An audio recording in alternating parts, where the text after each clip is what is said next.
रे थंबे रे थूणिए तू छपर तू छां उजाड़ो कहां तोखे मालूम सब की। सिंध ते समन जी हुकूमत जो पछाड़ी वारो दौर हो। हिन खिते में हिकिड़ो सरदार रहंदो हो जंहिंजो नालो हो सरदार साहुड़ ओठो। समन जी हुकूमत जा कानिंदा शिकार कंदे कंदे हिन पट में अची निकिता। शिकार खे धक हयो इत्तेफ़ाक़ सां सरदार सावड़ ओठे जो जेको धनार हो उनखे धक लगी वियो, वो धनार मरी पियो। हुकुमराननि खे ख़बर पई। खून बहा जे एवज़ सरदार साहब खे ठटे में घुराए वरितऊं। खून बहा जे एवज़ फ़ैसिलो ही थियो तो सरदार तूं सुबुह जो सवेरे घोड़े ते चढ़ी जेतिरो बि चक्कर ॾेई ईंदे उहा जागीर तोखे मिलंदी। पोइ सावड़ खान ओठो बुकेरा खां वठी चंबड़, चंबड़ खां संजर चांग, संजर चांग खां जुमड़ाऊ, जुमड़ाऊ खां मौजूदा जेको आहे सादिक मेमून जो ॻोठ, सुल्तानाबाद, सुल्तानाबाद खां फिरी कामारो, कामारो खां पाक संगार, पाक संगार खां ॼारकी फिरी आयो।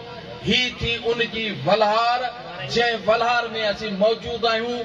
ही सरदार सावड़ ओठे जे औलाद मां अजमीर मुर्तज़ा खान ही कचहरी कोठाई आहे। असां हुनजे ॻोठ में वेठा आहियूं। ही जेका वलहार आहे, सिंध में काफ़ी वलहारूं आहिनि। सिंजोरे में वलहार आहे, गोलारजी में वलहार आहे, बदीन में बि वलहार आहे।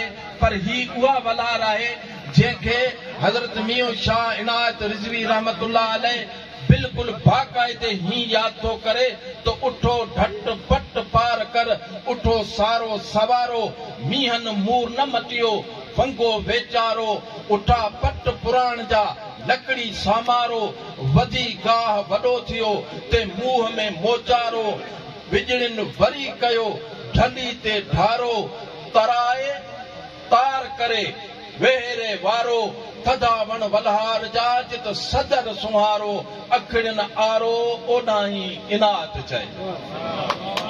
ही ॼाणो सदर बुज़ुर्ग जेको आहे 9वीं सदी जो, उन खे यादि कयो आहे।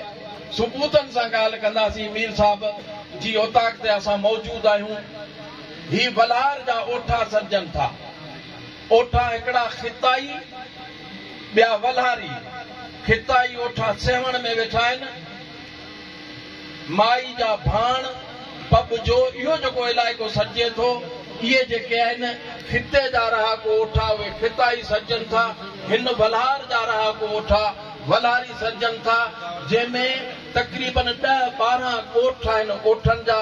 उन्हनि में ही पुराणो ॻोठ, असुल में हिन जो नालो हो मोरियो ओठो। पोइ वक़्त जे हिसाब सां हिन ॻोठ जो नालो रखियो वियो